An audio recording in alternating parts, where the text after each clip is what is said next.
Ketemu lagi dengan saya Fatwa, dan kali ini kita akan membahas tentang pengambilan data kualitatif, khususnya tentang sampling method dan juga tentang berapa besarnya sampel yang perlu kita ambil dalam penelitian kualitatif. Baik, kita lanjutkan saja. Berbagai hal yang saya sampaikan di sini saya ambil dari buku Penelitian Kualitatif dan Pelayanan Kesehatan. Silakan nanti kalau yang belum baca, silakan baca di situ, khususnya dari chapter 8. Garis besar nanti yang akan saya sampaikan dalam video kali ini adalah yang pertama tentang prinsip dasar sampel dalam penelitian kualitatif. Jadi kenapa kita perlu milih sampel dalam penelitian kualitatif dan prinsipnya apa, begitu. Kemudian yang berikutnya adalah sampling method ataupun cara pemilihan sampel. Kemudian berapa besarnya sampel yang perlu kita ambil dan secara praktis langkah-langkah pemilihan sampel apa yang perlu kita lakukan, gitu ya. Baik, kita mulai dari yang pertama tentang prinsip dasar sampel dalam penelitian kualitatif. Jadi sampel dalam penelitian kualitatif ini dimaksudkan supaya kita bisa melakukan eksplorasi sehingga bisa mewakili secara kualitas, kemudian bisa cukup dalam dan cukup kaya dalam memberikan informasi terhadap satu fenomena yang kita teliti. Jadi di sini lebih pada untuk mewakili secara makna ya, kualitas secara maknanya. Jadi bukan dalam hal kuantitas.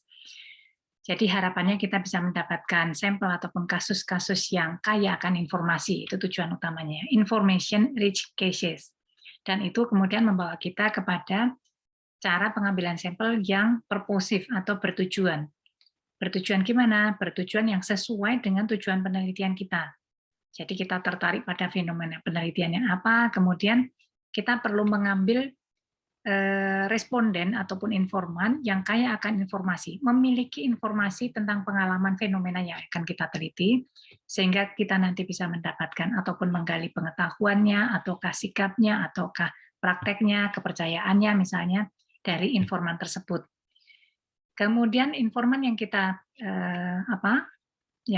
wawancara, responden yang kita wawancara ini kita ambil agar kemudian bisa cukup mendeskripsikan atau menggambarkan fenomena yang kita teliti secara cukup mendalam dan juga cukup terinci.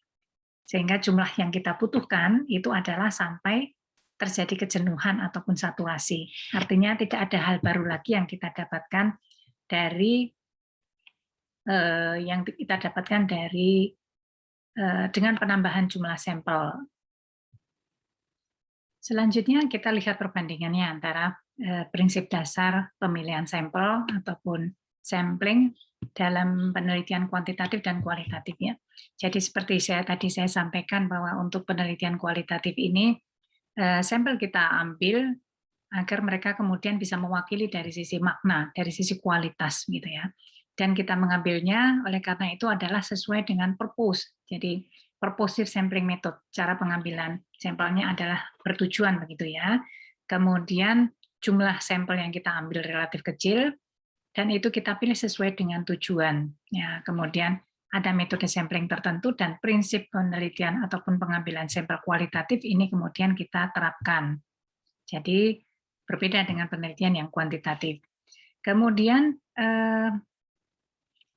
jenis sampel, metode pengambilan sampel ataupun jenis ataupun kriteria pengambilan sampel, kemudian metode pengambilan sampel ini kita ajukan pada saat penulisan proposal sebagai satu angka ataupun kriteria yang kita ketahui pada saat pembuatan proposal. Namun nanti sangat memungkinkan untuk berubah, ya, sangat memungkinkan untuk berubah dan hanya bisa kita tetapkan dari sisi jumlah maupun kriterianya pada saat kita melakukan pengumpulan data.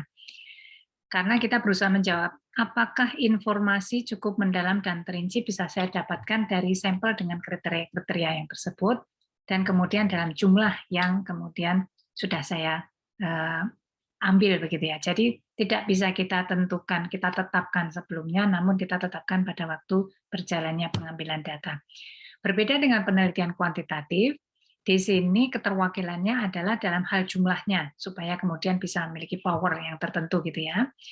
sehingga kemudian menuntun pada konsekuensinya adalah pengambilan sampel secara probability, dan besarnya sampel relatif besar untuk kemudian memiliki power yang cukup kuat, dan kita kemudian menghitungnya dengan formula tertentu sesuai dengan tujuan penelitian kita juga, dengan uji statistiknya mau kita ambil, kemudian dari rumus formula statistik tersebut kita turunkan untuk bisa menghitung jumlah sampelnya, kita tetapkan pada waktu proposal, dan kemudian dipenuhi saat pengumpulan data sebagai jumlah minimal, gitu ya.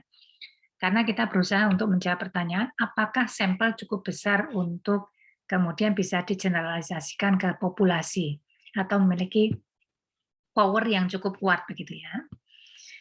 Baik, kita lanjutkan dengan topik yang kedua, yaitu tentang cara pemilihan sampel atau sampling method dalam penelitian kualitatif. Yang pertama, prinsipnya adalah emergent. Jadi kalau kita memilih sampel dalam penelitian kualitatif, ini adalah emergent. Emergent ini adalah kita tentukan pemilihan sampel berdasarkan pengumpulan data sebelumnya. Jadi akan selalu serial. Jadi tidak bisa kalau kita penelitian kualitatif, kita melakukan pengumpulan data secara serentak pada sampel yang sudah kita tentukan kriterianya, jumlahnya sudah kita tetapkan, dan kita hanya mengambil sesuai dengan apa yang kita tuliskan dalam proposal misalnya.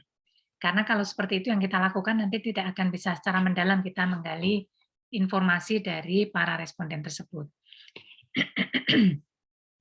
Jadi pengambilan sampelnya akan lebih bagus kita lakukan secara serial, jadi secara bertahap, satu sampel kita analisa, kemudian dari hasil analisa tersebut kita mengarah pada pengambilan sampel responden yang berikutnya dengan kriteria tertentu, dan begitu seterusnya, makin lama akan makin dalam, pemahaman kita juga akan makin menyeluruh terhadap fenomena yang kita teliti.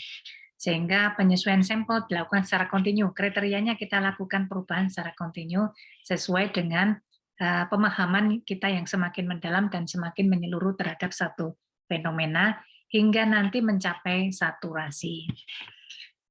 Macam-macam cara pemilihan sampel atau sampling method ini, kita bisa memilih satu atau kita kombinasikan nanti manakala kemudian sampling metodnya kurang begitu bagus kalau dengan hanya satu cara.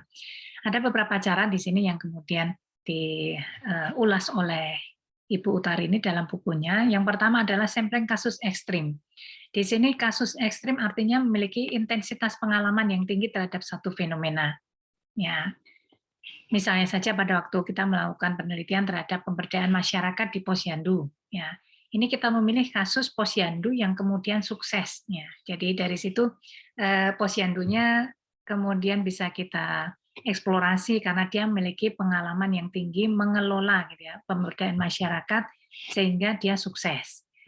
Kemudian ada kasus yang kedua atau sampling metode yang kedua, ini adalah sampling kasus yang khas, punya kekhususan, keunikan gitu ya, karena kita berusaha mendeskripsikan satu fenomena atau kejadian yang khusus. Misalnya saja dulu pada waktu penelitian tentang inisiasi rumah bebas asap rokok begitu ya, rumah bebas asap rokok di sini. Kemudian kasus yang kita ambil adalah RW atau wilayah yang menetapkan program rumah bebas asap rokok atau RBAR itu. Ada khas, ada keunikan, sehingga kenapa dia kemudian bisa menerapkan begitu ya, menerapkan rumah bebas asap rokok pada waktu pertama mungkin tidak terlalu banyak RW ataupun wilayah yang menetapkan rumah bebas asap rokok. Kemudian yang berikutnya adalah sampling variasi maksimum. Jadi di sini beragam karakteristik responden untuk gambaran fenomena pada populasi umum. Jadi kita mengambil berbagai macam variasi ya, karakter responden berdasarkan misalnya umur, berdasarkan jenis kelamin. Ini misalnya ya, kita meneliti bullying. Bagaimana terjadinya bullying? Kita mau melihat gambaran terjadinya bullying pada siswa SMP. Kita melihat melakukan pengumpulan data responden dengan jenis kelamin yang berbeda, ada laki-laki dan perempuan kita ambil, kemudian yang kelas 1 dan kelas 3 kita ambil, kemudian mereka yang capaian akademiknya bagus dan capaian akademiknya yang tingkat yang kurang bagus kita ambil begitu ya, supaya bisa mendapatkan gambaran fenomena pada populasi secara menyeluruhnya. Yang berikutnya adalah sampling kasus khusus atau homogen atau sejenis. Sampling kasus homogen atau sejenis begitu ya. Di sini fokusnya pada variasi tertentu saja. Misalnya tadi ya bullying pada siswa SMP, Kemudian kita ambil yang siswa SMP kelas 1 saja, karena bullying ini terkait dengan masalah adaptasi, dan kemungkinan besar yang mengalami kesulitan adaptasi adalah pada masa kelas 1. Nah, sehingga kita ambil yang kelas 1 saja. Jadi yang mungkin yang sejenis saja. Yang berikutnya adalah sampling berantai atau snowball. Di sini kita mengidentifikasi responden berdasarkan informasi responden sebelumnya. Ya, misalnya saja kita mau melakukan penelitian terhadap remaja perempuan yang perokok. Ya, ini kita sulit untuk mendapatkan remaja perempuan yang merokok karena berbagai stigma negatif pada perempuan yang merokok di Indonesia, maka kita sulit untuk bisa menemukan. Ya, kemudian kita berusaha mencari, kalau kita dapat menemukan satu remaja perempuan yang merokok, kemudian bisa kita tanyakan temannya apakah ada yang merokok juga yang perempuan, itu akan lebih mudah untuk bisa mendapatkan. Yang berikutnya adalah sampling secara kebetulan atau aksidental. Di sini yang kebetulan kemudian kita temukan, kemudian kita punya alasan ilmiah tertentu kenapa kita kemudian mengambil sampel tersebut. Misalnya saja pada penelitian pelayanan gizi pasien jantung, kita kebetulan menemukan kasus pasien jantung yang menderita obesitas. Kemudian karena kita pikir bahwa pelayanan gizi pada pasien jantung yang menderita obesitas ini kemungkinan memiliki kekhasan, keunikan tertentu, maka kemudian kita ambil pasien jantung obesitas itu sebagai responden penelitian kita. Karena sifatnya yang kebetulan, ini kemungkinan menimbulkan tidak bisa menggambarkan secara menyeluruh, ini sebaiknya kita kombinasikan dengan metode lain, misalnya dengan snowball. Kita kemudian mencari tahu apakah ada kasus obesitas juga pasien jantung obesitas yang kemudian ada di tempat tersebut. Yang berikutnya adalah sampling seadanya atau convenience atau yang mudah gitu ya, yang mudah diakses, mudah dijumpai, mudah ditemukan. Ya, ini yang paling lemah dari sisi metodologisnya, dari sisi trustworthiness-nya, sehingga sangat perlu untuk kita kombinasikan dengan metode yang lain, dan ini yang paling tidak kita sarankan gitu ya untuk kita lakukan. Kita lanjutkan kepada topik yang ketiga, yaitu seberapa besar sampel penelitian kualitatif perlu kita kumpulkan, yakni sejumlah sampel. Jadi prinsipnya adalah sejumlah sampel yang mampu mengungkapkan fenomena secara mendalam dan terinci, begitu ya. Jumlahnya cukup besar untuk mencapai saturasi. Jadi biasanya ini kalau kita melihat secara komprehensif supaya bisa memahami satu fenomena secara komprehensif, maka kita perlu mendapatkan variasi yang cukup banyak dari responden ini.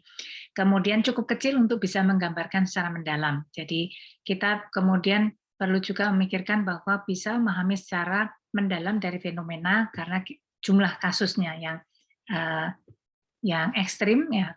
Kalau kasusnya yang kita ambil atau responden yang kita ambil itu terlalu banyak, kita sulit untuk kemudian bisa mendalami berbagai pengalaman yang dimiliki oleh responden. Jadi biasanya pada kasus-kasus yang ekstrim, kemudian kita lihat, kita amati, dan kadang-kadang kita perlu berkali-kali untuk mengumpulkan data pada responden tersebut. Kemudian di sini ada prinsip saturasi, yakni sampel kita hentikan pengambilannya, responden kita hentikan rekrutmennya pada waktu kita sudah mencapai saturasi. Artinya tidak menghasilkan temuan baru dengan penambahan sampel. Ya, ini bersifat relatif ya. Temuan baru maksudnya apa? Temuan baru manakala kita melakukan analisa, jadi setelah mengambil sampel, mengambil responden, mengambil data dari responden, diwawancara atau di FGD, kemudian kita analisa, kemudian tidak ada temuan baru ataupun kategori yang bisa kita jumpai. Ya, tidak ada perubahan yang banyak dari kategori ataupun hasil analisa yang kita jumpai. Itu sehingga itu bisa kita katakan sebagai saturasi. Ya, ini kita perlu mewaspadai saturasi yang sifatnya prematur, jadi belum jenuh, tetapi kemudian sudah diklaim telah jenuh gitu ya. Jadi mungkin lebih pada penelitinya yang sudah jenuh melakukan penelitiannya. Ini harus kita waspadai. Yang biasanya terjadi karena kurang memahami konteks. Peneliti kurang memahami konteks, kemudian peneliti baru memulai mengumpulkan data dan belum terampil mengumpulkan data sehingga data tidak terlalu dalam begitu ya untuk bisa menggambarkan fenomena. Kemudian pengumpulan datanya tidak iteratif sehingga tidak dalam, jadi langsung kita kumpulkan dalam jumlah sampel yang kita butuhkan sesuai dalam proposal biasanya, sangat tekun megang proposal, Ya, itu yang kemudian perlu kita hindari.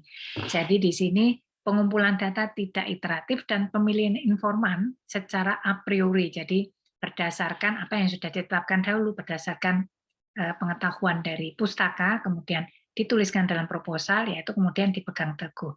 Yaitu kalau dalam penelitian kualitatif perlu kita hindari. Karena kita harus berkembang, pemahaman kita harus berkembang dengan setiap kali kita mengambil data pada satu responden.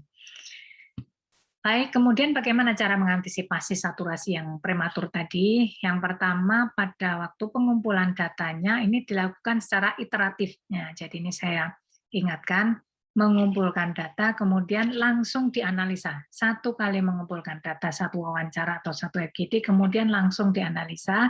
Dari hasil analisa itu kita pakai untuk menentukan area mana yang perlu kita gali lebih lanjut, atau responden yang karakternya seperti apa yang kemudian punya informasi untuk area tersebut yang mau kita gali, yang kemudian kita lakukan gali. Jadi kita mengidentifikasi area dan responden untuk further elaboration dengan proses pengumpulan data yang sifatnya iteratif.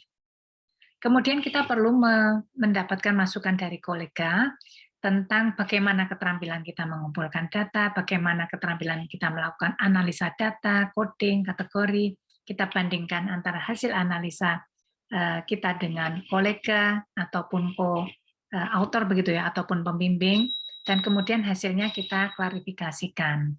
Setiap ada ketidakkesepakatan kita klarifikasikan pada responden yang berikutnya.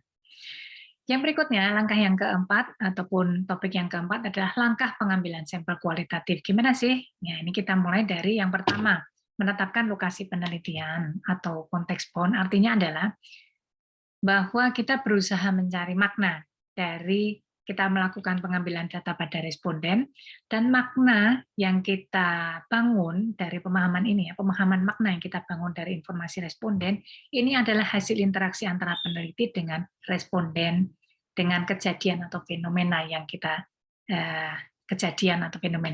teliti, ingin teliti, kemudian situasinya bagaimana, dan konteksnya. Jadi misalnya bullying, kasus bullying, kita melakukan kita berusaha memahami kasus bullying pada anak SMP, ini interaksi antara peneliti ya, dan kemudian anak SMP. Jadi misalnya saya kemudian meneliti, melakukan pengambilan data pada anak SMP, ini mungkin akan berbeda kalau yang melakukan pengambilan data adalah peneliti yang usianya lebih muda, karena ada interaksi yang lebih yang berbeda begitu ya dengan responden. Ya, kemudian pada interaksi dengan kejadian ataupun karena di sini adalah bullying, maka mungkin cukup sensitif. Kemudian pada situasi tertentu, misalnya di situ apakah ada temannya yang kemudian berada di sekelilingnya yang bisa mendengarkan sehingga kurang private, ini akan mempengaruhi juga pengambilan datanya. Dan pada konteksnya, karena ini pada anak SMP begitu ya. Apakah kalau pengambilan kemudian kita lakukan di sekolah, itu nanti akan berbeda kalau kemudian kita melakukan pengambilan data misalnya di tempat umum misalnya ya. Jadi di sini kita menetapkan lokasi, ini ada yang sudah punya kriteria tertentu, ada yang belum memiliki kriteria karena kriterianya itu akan diambil pada waktu pengambilan data atau ditetapkan pada waktu pengambilan data. Ada juga yang sudah memiliki kriteria tapi belum memiliki informasi yang terkait yang bisa menjelaskan tentang kriteria itu. Misalnya adalah sekolah mana yang kemudian kejadian bullying-nya tinggi, yaitu mungkin tidak mudah untuk kita tetapkan kalau kita kemudian tidak melakukan studi pendahuluan begitu. Yang kedua adalah kita mengidentifikasi informan kunci. Informan kunci ini berbeda dengan responden. Informan kunci ini adalah orang yang memiliki pemahaman yang cukup mendalam tentang konteks penelitian. Dari informan kunci kita bisa mendapatkan informasi responden yang kemudian kita butuhkan, yang memiliki fenomena, misalnya mengalami bullying, ya kemudian yang kemudian pada situasi yang diinginkan. Ya, ini biasanya informasi ini bisa kita dapatkan pada informan kunci. Yang ketiga, kita menetapkan sampel. Ini dengan sampling metode tertentu. Jadi mulai dari lokasi, misalnya dari satu kabupaten kita tetapkan kecamatannya, jadi berbagai langkah hingga sampai ke responden, kemudian kita tentukan begitu ya. Kecamatannya kriterianya apa, kita tetapkan 2 kecamatan, kemudian dari 2 kecamatan kita ambil masing-masing satu dusun kriterianya apa, kemudian dari dusun kita ambil responden, dan seterusnya. Kemudian besar sampel minimalnya adalah minimal 2 responden untuk satu variasi. Jadi artinya bahwa kalau bullying tadi kita lakukan pengambilan data pada variasinya berdasarkan jenis kelamin, laki-laki dan perempuan misalnya, yang laki-laki perlu kita ambil minimal 2 variasi. Yang perempuan 2 variasi, kemudian yang kalau kelas 1 dan kelas 3 juga masing-masing 2 variasi, jadi sudah minimal 4 variasi, minimal 4 pengumpulan data gitu ya, 4 responden, jenis kelamin laki-laki, yang kelas 1 dan yang kelas 3, perempuan yang kelas 1 dan yang kelas 3, dan seterusnya. Yang berikutnya adalah kemudian kita melakukan rekrutmen responden. Kita tetapkan, kita cari, kita identifikasi respondennya, kemudian kita berusaha menjalin hubungan baik dengan responden. Jadi kita bertemu dulu, kita sampaikan apa yang kita inginkan, kemudian setelah mendapatkan inform consent, kita perjanjian kapan kemudian bisa bertemu, dan kemudian kita ambil datanya. Setelah pengambilan data, kemudian dari informan responden pertama yang kita identifikasi dari misalnya data sekunder atau dari informan kunci tadi, kita ambil datanya dan kita kumpulkan datanya secara iteratif. Data kita analisa, kemudian dari hasil analisa itu kita tetapkan responden yang kedua dan seterusnya. Baik, begitu saja mungkin yang bisa saya sampaikan pada sesi kali ini. Semoga bermanfaat bagi kita semua.